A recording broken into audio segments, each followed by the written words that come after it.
Good morning. It's great to see all of you beautiful faces. And welcome to our inaugural Black VC DMV chapter. A lot of you are coming from around the entire country. And so I feel like this is more of also can be viewed as a national summit as well. But the truth is, the very fact that we're all together early this morning is a testament to the importance of this community. So I'm just really excited about engaging with all of you, along with the conversations that are obviously very much critical to this community, to this broader ecosystem. My name is Nasir Qadree. I am the co-chair of the Black VC DMV chapter, along with my right hand, Maurice. I'm also the founder and managing partner at a firm called Zeo Capital Partners that's based here in Washington, D.C. I'm very much excited about introducing, especially those of you who came from outside, who traveled in, even those who are maybe from around the corner, but may not know what's cooking here in the DMV area. And when we think about the region, as I was talking to Frederick a few minutes ago, and Alex, is that it's not just DC, Maryland, and Virginia, but we stretch the south of Richmond as well as Baltimore. We engage with the Philadelphia investors as well, because they're kind of in no man's land. And so we want to encourage that community to also feel encouraged to engage with us as well. But the fact that we're here at University of Maryland, which is Maurice's alma mater. First of all, I want to give it up to Maurice. I'm going to shine a spotlight. If we can share some love with Maurice. He's my right hand, but he's really been driving this entire convening, the programming, engaging the broader ecosystem to chime in as well.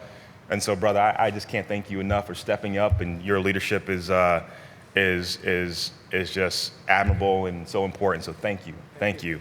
But being here at University of Maryland is something, Jerron and Susanna, we talk a lot about internally at the firm, is that way too often when we think about the importance, the stakeholders that are important around galvanizing entrepreneurial investor tech ecosystems, we traditionally just focus on entrepreneurs and the investors.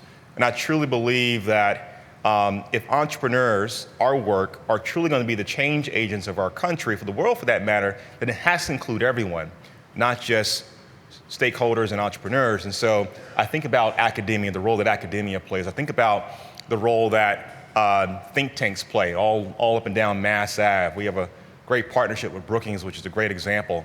I think about we're in DC, federal agencies, right? Whether it's Department of Commerce or or the SBA or Department of Education, Department of Labor or Health, can really help us think about the role that policy plays, legislation plays in the world of scaling innovation.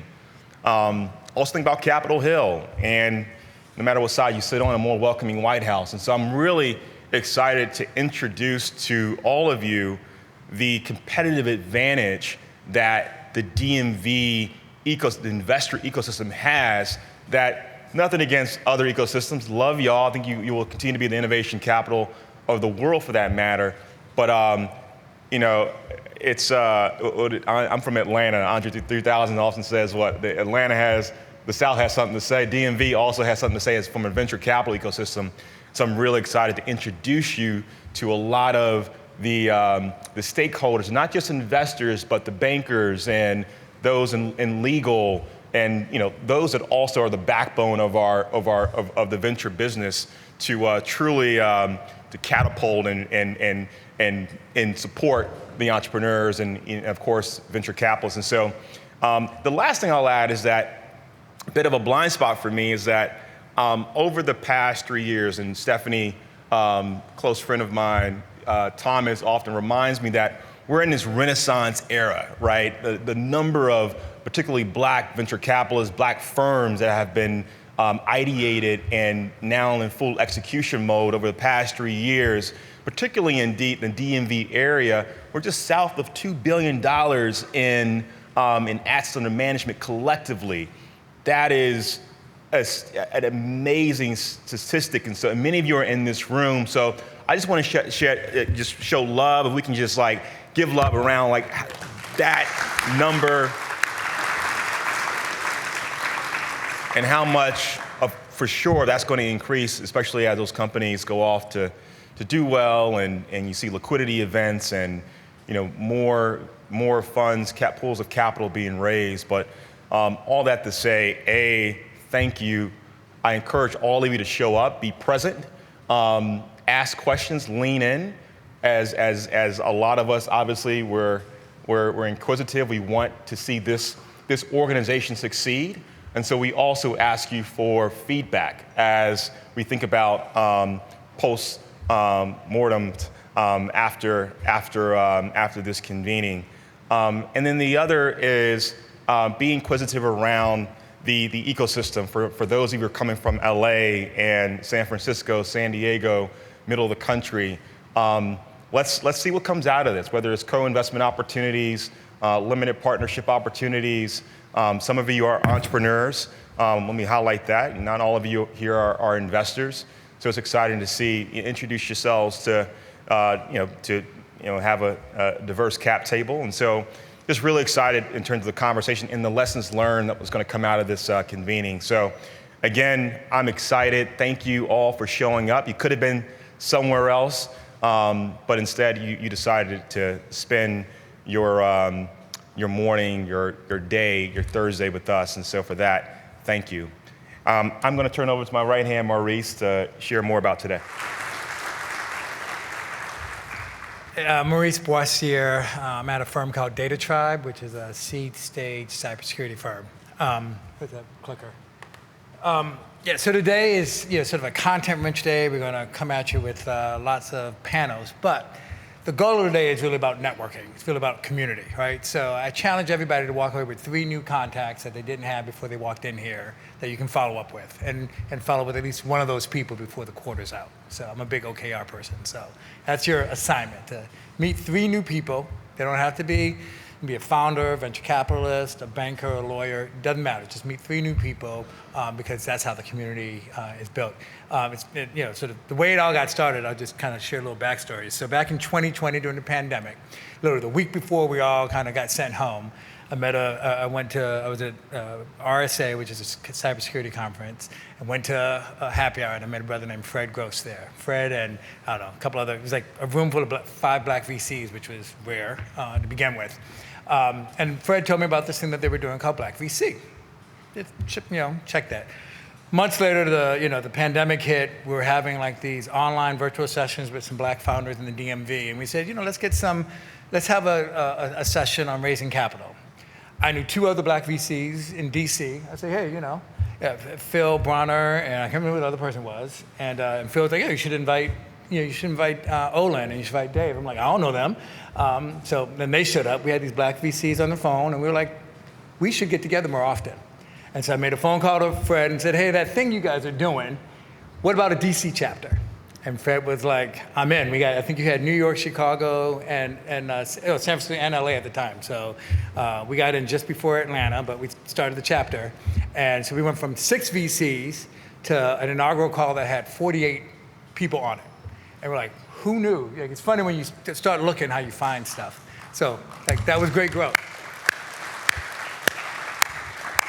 And then today, we've got about 200 people who RSVP'd for the event. We'll see how the weather impacts that. But still, we went from 6 to 48 to 200 people in the community thinking about diversity and venture.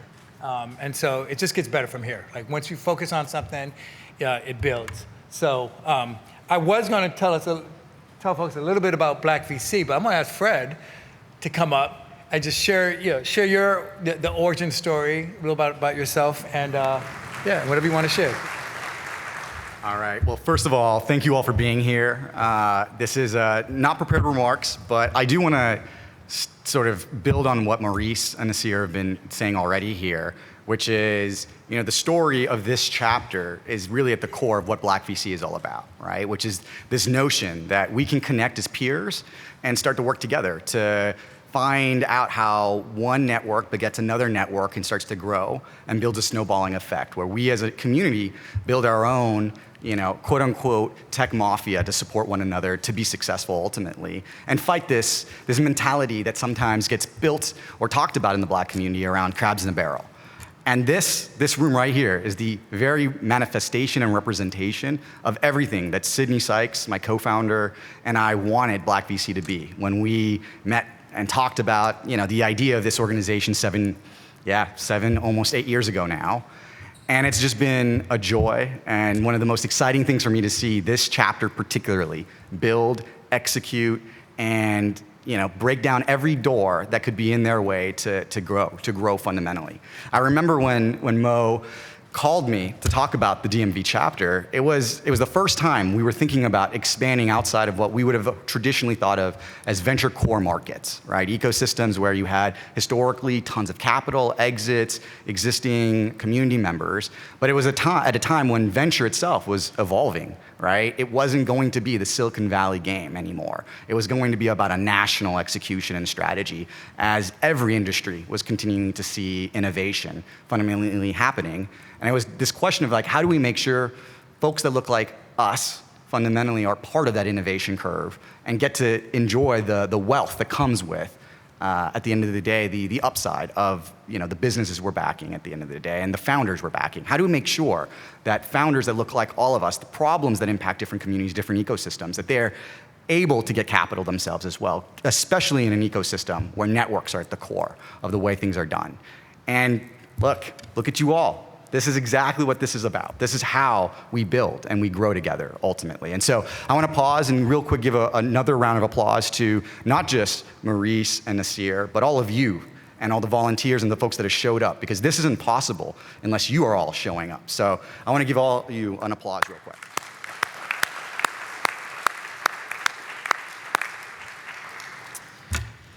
So on the slide, we have a list of some of the programs that we run as Black VC. As an organization, we're a national nonprofit with chapters in every major market where venture is happening. We want to have a presence fundamentally. But for us, it's not just about convening. And you're going to see that today, right? We're going to have rich content. We're going to have great speakers talking about it. Because Sydney and I built Black VC at the core with this notion that it wasn't just about socializing, but it was about learning and growing together. And that's exactly what you guys are all going to be a part of today. And that's what a lot of our programs fundamentally are aimed at doing, whether those are programs to break folks that look like us into this ecosystem, or whether those are programs aimed at making it easy for folks to angel invest or become an LP like Black Venture Institute as a way to be invited in. Because at the end of the day, you do need an invitation into this ecosystem historically. Today, you are all invited in. And with that, I'm going to pause and let us go back to the main schedule and let us hear from some of the great speakers coming today. So thank you all for showing up.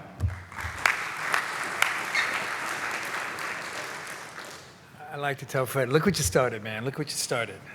So quick overview of DMV. It's amazing. We talked about how we went from 6 to 8.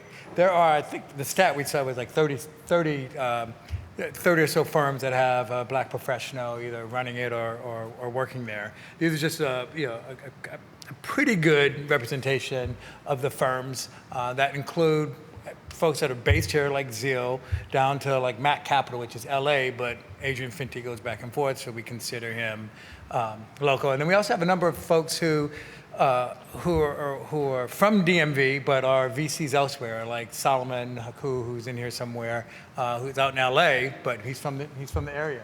So you see great progress, right? So you see the community that you're in. All right, so we will have a panel on getting in the game, which is today is kind of a build. So how do you get in venture? Then how do you succeed in venture? Where we have so the first one we'll have some new hires in venture talk about how they got in it, what they think of it so far. Then we'll expand out and have more seasoned professionals talk about what do they need to succeed in venture. And then we're going to cover the state of Black venture with Fred and Melissa and Haley. And then we're going to have a little break. And then the rest of the afternoon is going to kind of build on that. We're going to have one on starting your own fund. one on the role of government and policy, where we have the Secretary of Commerce from the state of Maryland kind of give his remarks. And then a really cool kind of chat around like, okay, start a fund, but how do you build it? So Nasir and his colleague, Jaron, are gonna go through how they're building Zeal. It's a really cool case study, but it's a case study in progress. And then we have, this is a big one for other people, not only how do you start a fund, but how do you get money for that fund? So hear from the customer, from the VC customer, limited partners. We have a nice sort of representation of different types of people who fund venture capital firms. And then finally, we'll close out with like a broader view. We've got the executive vice president of Microsoft who runs all acquisitions at Microsoft. So he got venture firm M12 that reports to him, but also most of the major acquisitions that you see coming out of Microsoft go through his office. So he'll give a view of like, how does the end game client kind of look at it, since most exits are M&A, not necessarily IPO.